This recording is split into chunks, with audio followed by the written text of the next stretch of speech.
नमस्कार, स्वागत है आपका। मैं हूं आपके साथ सपना दीपक मदेशा। बुलेटिन का आगाज करेंगे। झारखंड विधानसभा का शीतकालीन सत्र समाप्त हो चुका है और ऐसे में मुख्यमंत्री हेमंत सोरेन का समापन भाषण राजनीति का हलकों में चर्चा का विषय बना रहा।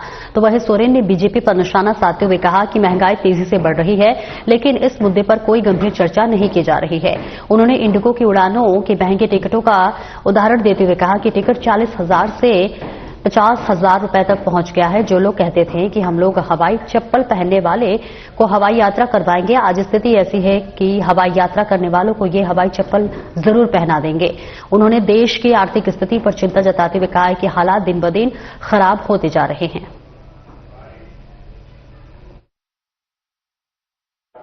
आज महंगाई इस कदर बढ़ रही है कि कुछ भी चर्चा करो तो उसका कोई नतीजा नहीं निकलने वाला। आर्थिक रूप से देश की स्थिति ये हालत है कि आज गरीब गुरुआ तो जन्म ही लिया है इस तरीके से कि वो कभी इस बात को सोच भी नहीं सकता, लेकिन जो सोचने की क्षमता भी रखता है वो भी कल को एक ऐसे स्थिति में पहुंच जाएगा जहां उसकी स्थिति उस गरीब से भी बहुत बदतर होगी जो गरीब रहा होगा। पहले हम लोग को ने सुना ये लोग हवाई चप्पल वालों को हवाई जहाज में चढ़ाने वाले थे। ये तो हुआ नहीं अध्यक्ष महोदय, लेकिन ये जरूर है जो इंडिगो की घटना घटी है, जो 40,000 50,000 रुपए में टिकट मिल रहा है, जो अभी हवाई जहाज में चढ़ रहे हैं अध्यक्ष महोदय, उसको हवाई चप्पल जरूर पहनवा देंगे ये लोग अध्यक्ष। ये बहुत जल्द देखने को मिलेगा। झारखंड विधानसभा के शीतकालीन सत्र के समापन के बाद मुख्यमंत्री हेमंत सोरेन ने कहा कि विपक्ष की भूमिका सभी ने देखी है। उन्होंने कहा कि सत्ता पक्ष ने अपनी जिम्मेदारियों को पूरी गंभीरता के साथ निभाया और सदन में अपने निर्धारित एजेंडे को सफलतापूर्वक आगे बढ़ाया। मुख्यमंत्री ने यह भी स्पष्ट किया कि सरकार सिर्फ कागजों में नहीं बल्कि जमीनी स्तर पर कामों को लागू करने के लिए निरंतर प्रयासरत है। उनकी सरकार विकास कार्यों को तेजी से गति देने, जनता की समस्याओं को प्राथमिकता के साथ सुलझाने और राज्य में स्थायी परिवर्तन लाने के लक्ष्य के साथ आगे बढ़ रही है। मुख्यमंत्री ने भरोसा दिलाया कि सरकार अपने वादों को धरातल पर उतारने के लिए प्रतिबद्ध है।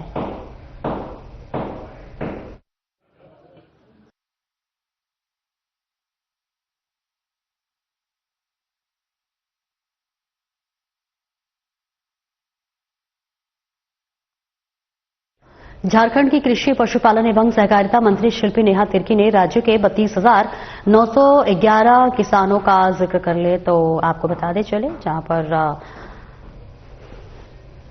के बैंक खातों में 15,63,24,900 रुपए की प्रोत्साहन राशि ऑनलाइन हस्तांतरित की गई। झारखंड मिलेट मिशन का नाम अब झारखंड मडुआ क्रांति होगा। गुमला, सिमडेगा और खूंटी जिलों में 17 मडुआ अधिप्राप्ति केंद्र खोले जाएंगे। मंत्री ने कहा कि महुआ की खेती बढ़ाने और प्रोसेसिंग यूनिट से अस्पताल, स्कूल और आंगनबाड़ी केंद्र तक पोषण युक्त उत्पाद पहुंचाने की योजना है। गलत आंकड़ा देने पर अधिकारियों के खिलाफ कार्रवाई होगी। कार्यक्रम में किसानों ने मडुआ से हो रहे लाभ साझा किए। उनके खाते में जाने वाला है।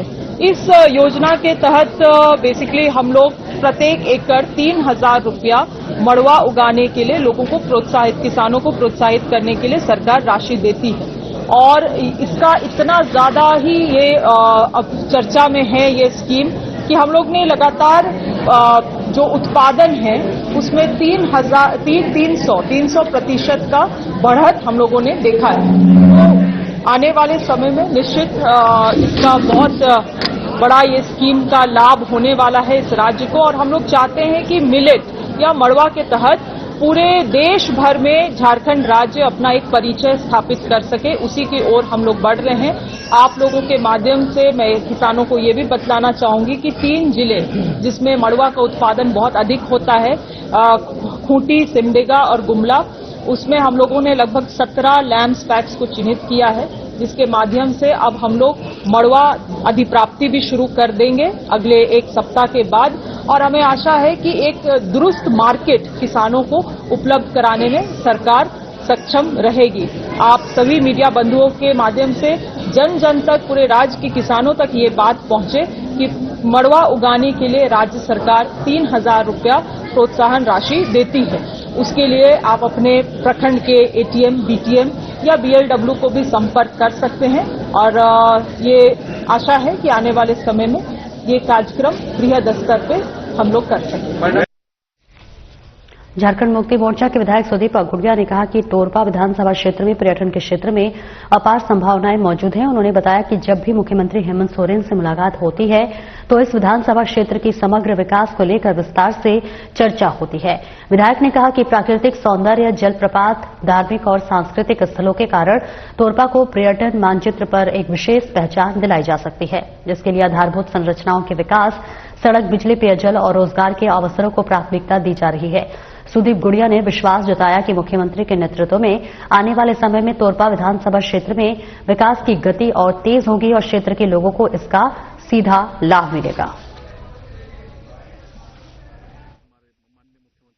रहती है, हम लोग माननीय मुख्यमंत्री से मिलते रहते हैं, उनके तरफ सकारात्मक जवाब भी आते हैं और निश्चित रूप से हम लोगों ने भी एक प्लान तैयार किया हुआ तोरपा को। एक भी जानते ही है कि खूंटी जिला भगवान बिरसा मुंडा जी के जन्मस्थल ही है। पर्यटन के क्षेत्र में असीम संभावना, इसको लेकर के हम लोग काम कर रहे हैं और बहुत सारे अभी क्षेत्र विकास के काम भी हो रहे हैं। पर्यटन के मामले जैसे आपका ये पेरवा घाट है, वहां पर अभी बहुत सारे कॉटेज वगैरह बने, बहुत सारी चीजों का इस बार हमारे माननीय मुख्यमंत्री जी के द्वारा कार्य किए जा रहे हैं। कोडरमा जिला उपायुक्त ऋतुराज के पहल पर जिले भर में संचालित वित्त रहित विद्यालयों से भी चयनित छात्रों को शिक्षा कवच कार्यक्रम में शामिल कर आगामी होने वाली मैट्रिक परीक्षा की तैयारियां स्पेशल आवासीय सुविधाओं के साथ कराया जाएगा। वहीं अब वित्त रहित विद्यालयों में पढ़ने वाले छात्रों को बाजार से किताबें नहीं खरीदनी पड़ेगी। कोडरमा जिला उपायुक्त के पहल से उनके लिए भी किताब की व्यवस्था होगा। उपायुक्त ने कहा कि जिला भर में पढ़ने वाले छात्रों को जिला प्रशासन पढ़ाई में हर संभव मदद करेगी। ऐसे जितने भी बच्चे जो छूट गए हैं, अगर अनुदानित स्कूल से भी हैं, उनको भी हम ऐड कर लेंगे अपने प्रोग्राम में और उनके शिक्षकों को भी हम यहाँ से सूचित करवा दे रहे हैं। उनके बीच सर किताबों की बड़ी समस्या होती है, उन्हें मार्केट से खरीद के सर पढ़ना पड़ता है। ऐसे में सर यदि किताबों की जिला प्रशासन के पहल से व्यवस्था हो जाए तो अति उत्तम होगा। अच्छा सुझाव है। हम लोग जो हमारे पास पुराने बच्चों की किताबें हैं, डेफिनेटली उसको हम लोग कलेक्ट करा करके उनको उनकी लाइब्रेरी में रखवा सकते हैं। तो ये पहल हम लोग इस बार पिक कर लेते हैं ताकि उनकी लाइब्रेरी में किताबें रहें, ताकि उनको बाहर से खरीदना न पड़े। और झारखंड उच्च न्यायालय के मुख्य न्यायाधीश तरलोक सिंह चौहान सपरिवार देवघर स्थित विश्व प्रसिद्ध द्वादश ज्योतिर्लिंग बाबा बैद्यनाथ धाम में विधिवत पूजा अर्चना कर बाबा का आशीर्वाद प्राप्त किया। तो वहीं मंदिर आगमन पर तीर्थ पुरोहितों द्वारा वैदिक मंत्रोच्चारण के साथ उन्हें संकल्प कराया गया। इसके बाद मुख्य न्यायाधीश ने द्वादश ज्योतिर्लिंग का जलाभिषेक कर पूजा अर्चना संपन्न की।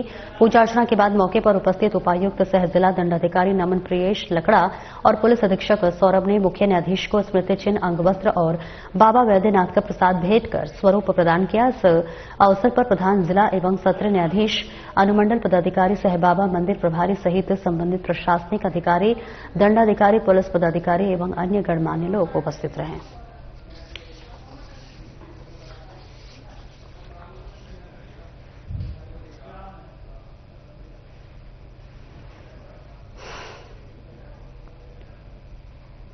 श्री श्याम दीवाने 11 कुंड द्वारा एक हर वर्ष की तरह इस वर्ष भी 2 दिवसीय श्री श्याम फाल्गुन महोत्सव का भव्य आयोजन किया जा रहा है और इसी को लेकर शुक्रवार देर शाम संगठन की तरफ से प्रेस वार्ता आयोजित की गई है, जिसमें महोत्सव से जुड़ी विस्तृत जानकारी दी गई है। प्रेस वार्ता के दौरान सदस्य विकास अग्रवाल ने बताया कि फाल्गुन महोत्सव का शुभारंभ 19 दिसंबर शुक्रवार को 11 कुंड स्थित आशीर्वाद मैरिज हॉल से होने वाली भव्य निशान यात्रा से होगा।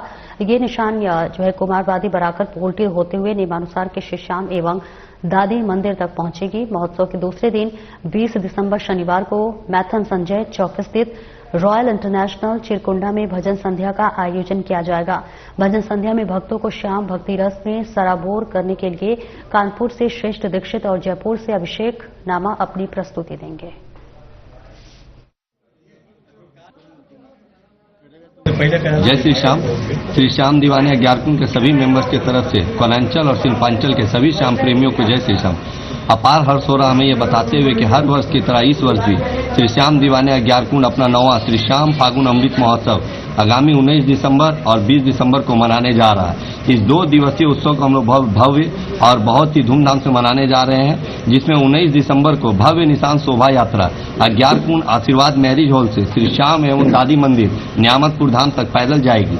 इस निशान शोभा यात्रा में बाबा का भव्य दरबार गाजे बाजे के साथ महिलाएं, पुरुष और बच्चे भव्य निशान के साथ पैदल श्री श्याम और दादी मंदिर न्यामतपुर धाम तक पैदल जाएंगे, जहां पूरे रास्ते सभी श्याम प्रेमियों के लिए जलपान की व्यवस्था की जाएगी।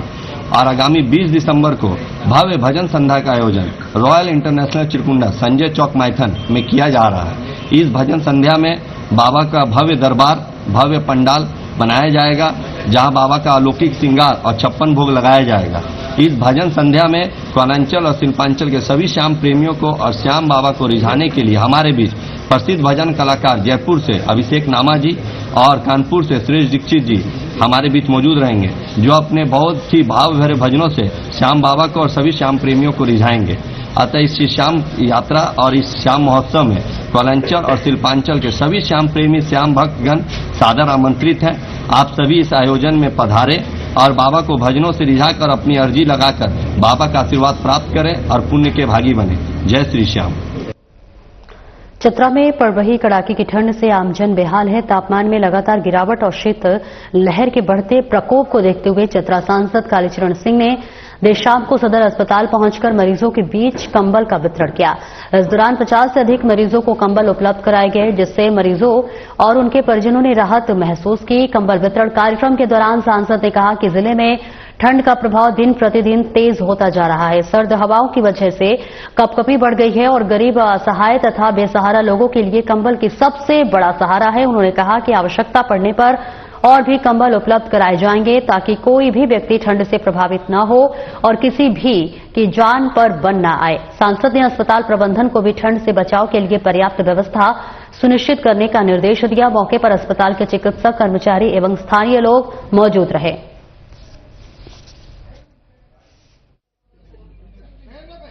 तो हम देख रहे हैं कि ठंड बहुत बढ़ते जा रहा था। हम देख रहे हैं जिसको कंबल की जरूरत आवश्यकता है वही कंबल वितरण करने के लिए पहुंचे हुए हैं। सांसद महोदय के द्वारा कंबल वितरण किया जा रहा है। जरूरतमंद मतलब कि कोई भी हो ऐसा जिनको ठंडा में जरूरतमंद है उनके लिए किया जा रहा है। और हमारा प्रयास रहेगा, माननीय सांसद जी का प्रयास रहेगा कि ऐसा कोई भी व्यक्ति न छूटे जिनको कंबल की ठंड के बिना दिक्कत हो। कोडरमा जिले के मरकच्चो प्रखंड अंतर्गत देवीपुर गांव के शहीद सीआरपीएफ जवान सुजीत सिंह का पार्थिव शरीर उनके गांव पहुंचा। पूरा क्षेत्र में मातम पसर गया। लोगों की आंखें आंसू से भर गई। शहीद सुजीत सिंह को अंतिम यात्रा में कई जनप्रतिनिधिगण, समाजसेवी, पुलिस प्रशासन, पदाधिकारी सहित हजारों लोगों ने भाग लिया। शहीद सुजीत सिंह को तिरंगे में लपेटकर राजकीय सम्मान के साथ उनका अंतिम संस्कार किया गया। चारों तरफ भारत माता की जय, वंदे मातरम गूंज उठा। वहीं जो अंतिम यात्रा में शामिल नहीं हो पाए, उन्होंने सोशल मीडिया के जरिए श्रद्धांजलि अर्पित की और परिवार को संवेदनाएं व्यक्त की।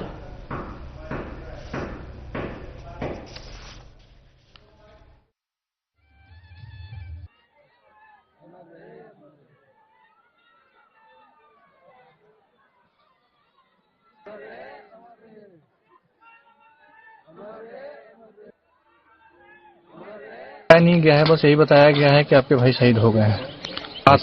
रात में भाई से बात हुआ, मेरा 9:55 में मेरा फोन कट हुआ और 11 बजे लगभग हमको कॉल करके बताया गया। नहीं, वो पूरा परिवार से बात हुई। वो सितंबर 2023 में, हाँ, ज्वाइन करने के बाद ट्रेनिंग किया आवड़ी में 1 साल का। उसके बाद अभी 1 साल से फर्स्ट पोस्टिंग वहीं पे था। वो जो शहीद हुए आपको भाई का नाम? सुजीत कुमार। आपका क्या नाम है? विकास कुमार। आप भी सीआरपीएफ में पोस्टिंग है? हाँ, हम भी सीआरपीएफ, कहाँ? जम्मू कश्मीर में 90 बटालियन में।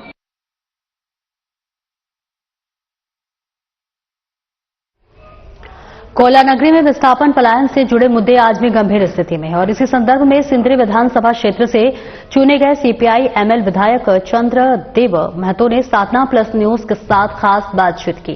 उन्होंने कहा कि बीसीसीएल की लापरवाही के कारण लगातार विस्थापन और जमीन धंसान की घटनाएं बढ़ रही हैं। उन्होंने गैस रिसाव की बढ़ती घटनाओं पर चिंता जताई और कहा कि प्रभावित परिवारों को सुरक्षा और पुनर्वास देने में कंपनियां नाकाम रही हैं।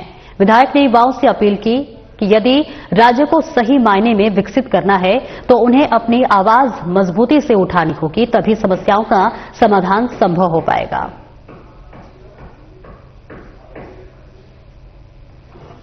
मौजूदा समय में भी विस्थापन, पलायन जैसी समस्याओं से जूझ रहा है। स्वास्थ्य व्यवस्था पर आज भी 25 वर्षों के बाद भी वैसा काम नहीं हो पाया है जिस प्रकार होना चाहिए। इन्हीं सब विषयों पर हमसे बातचीत करने के लिए सिंदरी के जो विधायक हैं चंद्रदेव महतो हमारे साथ मौजूद है। चंद्रदेव जी, झारखंड स्थापित हुए लगभग 25 वर्ष हो चुके हैं। पूरा राज्य रजत जयंती के रूप में मना रहा है, लेकिन अगर हम धनबाद जिला की बात करें और आपके विधानसभा क्षेत्र की बात करें, आज भी जो विस्थापन है, पलायन है, यह जो समस्या है सबसे बड़ी समस्या बनी हुई है। आप लोग सदन के अंदर भी इन प्रश्नों को उठाते हैं। मेरा सीधा सवाल आपसे रहेगा कि आखिरकार 25 वर्ष बीत जाने के बावजूद इन विषयों पर अब तक क्यों काम नहीं हो पाया? आखिरकार दोषी कौन है? चूंकि देखिए, ये केंद्र की अनुषंगी इकाई के रूप में या कोल इंडिया के अनुषंगी इकाई के रूप में बीसीसीएल हमारे वहाँ काम करती है जी। इसके अलावा निजी क्षेत्र में टाटा का है, इधर सेल का शुरू हुआ है। तो इसमें सबसे ज्यादा यदि जमीन का सवाल या फिर वहाँ के लोगों का जो सबसे ज्यादा परेशानी का कारण के रूप में है तो बीसीसीएल के है। बीसीसीएल वर्षों से वहाँ जो उत्खनन का काम कर रही है उसमें हजारों एकड़ जमीन लिया गया, सरकारी गैर सरकारी रैयती, इन सब चीजों को शुरुआत में तो ऐसे ही शुरू कर दिया गया। कहीं एग्रीमेंट के नाम पर हो रहा है, कहीं वेस्टेड में जो मिला उस पर, और सरकारी जो जमीन है उस पर तो कोई वैसा सरकार की तरफ से भी देने का या फिर जमीन का जो है दस्तावेजीकरण जिसमें पंजी 2 में चढ़ाना, म्यूटेशन होना, इन सारा चीज को न करते हुए जो लगातार चल रहा है जिसके कारण हो रहा है। और ये पूरा सिर्फ राज्य सरकार का मामला नहीं है, केंद्र का 25 साल का झारखंड का जो ही है, इसमें राज्य के तरफ से जो होना चाहिए इसमें कुछ हद तक हुआ, लेकिन और बहुत कुछ किया जाना का जरूरत है। एक इस संबंध में जो कमेटी बनी है, विशेष समिति, वो कुछ दिशा निर्देशित किया है, जिसके बाद कुछ काम शुरुआत हुआ है।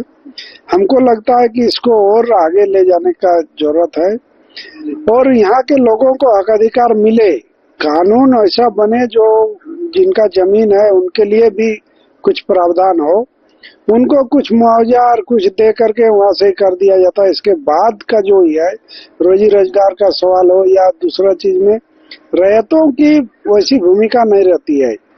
विशेष करके कोलियरी क्षेत्र में जो भी नीति पॉलिसी आता है रैयतों के लिए वैसा नहीं आता है। दूसरे ये लोग को मिल जाता है, लेकिन वहाँ जिनका जमीन पहले पूर्वज था, पुरखों की ही रहा, उनका जीवन स्तर को यदि देखें तो उसका जीवन स्तर में बहुत कुछ सुधार नहीं है। अपना जमीन गंवा के जो मिलना चाहिए था या देने के बाद फिर उनका भी वहाँ कुछ दखल होना चाहिए रोजी रोजगार या अन्य कामों में, वो चीज नहीं होने के कारण अभी भी देखते हैं कि ये समस्या झारखंड बनने के 25 साल बाद भी ऐसा ही यथावत है। कुछ जगह पर झारखंड में 1-2 उदाहरण है जहाँ जमीन पर काम नहीं हुआ तो जमीन वापसी हुआ, वो चीज सब जगह करने का जरूरत है। यदि कोल इंडिया, बीसीसीएल, ईसीएल, सीसीएल यदि नहीं कर रहा है काम और वर्षों से जमीन पड़ा हुआ है तो ऐसे जगहों को फिर से वापस किया जाना चाहिए। अगर हम सिंदरी विधानसभा क्षेत्र की बात करें, गैस रिसाव जो हुआ उससे जो नुकसान हुआ, लोग इससे आहत हुए। आप भी अपने विधानसभा क्षेत्र में दौरा कर रहे थे, क्या परिणाम क्या हुआ? क्या उनको मुआवजा मिला? इसका समाधान क्या कुछ निकला? अभी हाल फिलहाल में जो केंदुआडी थाना क्षेत्र में जो गैस रिसाव का मामला है, ये मेरे विधानसभा क्षेत्र नहीं है, धनबाद बगल के विधानसभा क्षेत्र है, लेकिन लोगों की उम्मीदें हैं कि कुछ उन लोगों को बात भी रखा जाए। मैंने जाके स्वयं देखा, सही में ये खतरनाक स्थिति में लोग रह रहे हैं हजारों लोगों की जनसंख्या है, गैस रिसाव हो रहा है, रोकथाम का कोई उपाय नहीं हो रहा है, वैकल्पिक व्यवस्था का कोई उपाय नहीं है। लोगों को टेंट पर बगल में ही टेंट बना के रख दिया गया है, कोई बहुत ज्यादा अंतर नहीं है। और अस्थायी समाधान का दिशा में गैस को कैसे रोके उस पर कोई विचार नहीं है। सीधे एक तरह से खाली कराने का लोग डर भय से छोड़ के चल जाए, खाली हो जाए, फिर वहां पर उत्खनन काम शुरू कराए। ये परिस्थिति जानबूझ के या फिर परिस्थिति के बाद का एक जो सोच है, कहते हैं ना आपदा में अवसर खोजना, तो बीसीसीएल वैसे ही है। लोगों पर जो आपदा आई है उसमें वो अवसर के तलाश में ये काम हो रहा है, उसका अस्थायी समाधान हो, लोगों को समस्या से निजात मिले। अब वहाँ के लोग को पुनर्वास कहाँ कराया जाएगा इसका स्पष्ट नहीं। वहाँ का जो जीवन पद्धति उन लोग का है, रोजी रोजगार का जो साधन है, दूसरे जगह जहाँ जाएंगे वहाँ वो चीज मिल पाएगा नहीं पाएगा, इन सब पर विचार करते हुए वो काम होना चाहिए, लेकिन उस ढंग का काम नहीं हो रहा है। अच्छा, एक आखिरी प्रश्न रहेगा कि झारखंड में 40% खनिज संपदा पाई जाती है। यहाँ के खनिज संपदा से दूसरे राज्य और दूसरे देश भी रोशन होते हैं, लेकिन झारखंड की अगर बात करें तो गरीबी, अशिक्षा, बेरोजगारी। तो क्या मुख्यमंत्री से आपकी जब बात हुई थी, आप रखे थे कि इस पर कुछ काम करना चाहिए, केंद्र के साथ समन्वय बनाना चाहिए, ताकि जो राज्य खुद 40% खनिज संपदा उत्पन्न कर रहा है वहां के लोगों का विकास हो पाए? इस संबंध में चूंकि यह भी केंद्र से संबंधित मामला है तो राज्य का सिर्फ नहीं हो सकता है। और ये जो सत्र खत्म हुआ, इस सत्र में मेरा गैर सरकारी संकल्प भी कुछ इसी से मिलता जुलता था, जिसको हम अपने भाई के इलाज में नहीं रह पाए, उपस्थित नहीं रह पाए, तो मेरा चीज को अरूप चटर्जी जी जो माननीय सदस्य निरसा है, हम लोग के पार्टी से ही है, उन्होंने रखने का ही किए। उसमें यही था कि हमारे राज्य का जो खनिज संपदा पर जो उद्योग आधारित है, वो सरकारी हो, गैर सरकारी हो, निजी हो, उन उद्योग को यदि यहाँ के खनिज से चल रहा है तो यहाँ के छात्र छात्राओं को भी प्लेसमेंट में स्थान देना चाहिए, मिलना चाहिए। ये प्रयास माने हो राज्य सरकार की तरफ से, इसी का गैर सरकारी संकल्प हम दिए थे कि यदि खनिज संपदा ले जा रहे हैं तो यहाँ के मानव संसाधन का भी वो उसका ही करे, यहाँ के लोगों को भी उसमें रोजगार दे। कहीं कोई प्लेसमेंट में उस तरह की कंपनी नहीं आती है, कोई काम नहीं देता है। स्किल डेवलपमेंट के नाम पर 2-4 सेंटर हो सकता है, CSR में कोई कंपनी खोल दे, चला दे, लेकिन उस स्किल का फिर अपने यहाँ संस्थान में उसको नियोजित करने का काम नहीं करती है। तो ये तो स्थिति है। इसके लिए युवाओं को एकजुट करके पूरा हक अधिकार की लड़ाई जो एक आवाज है उसको एक साथ मिलकर बुलंद करने का जरूरत है, तभी हम समझते हैं कि युवा झारखंड को हक अधिकार मिल पाएगा। तो ये थे हमारे साथ विधायक चंद्रदेव महतो, जिनका कहना है कि अगर झारखंड को उसका हक और अधिकार चाहिए तो युवाओं को एकजुट होना होगा, आवाज उठाना होगा। फिलहाल दीजिए हमें इजाजत। साधना प्लस न्यूज के लिए विशाल भारद्वाज की रिपोर्ट। फिलहाल इस बुलेटिन में इतना ही। नमस्कार।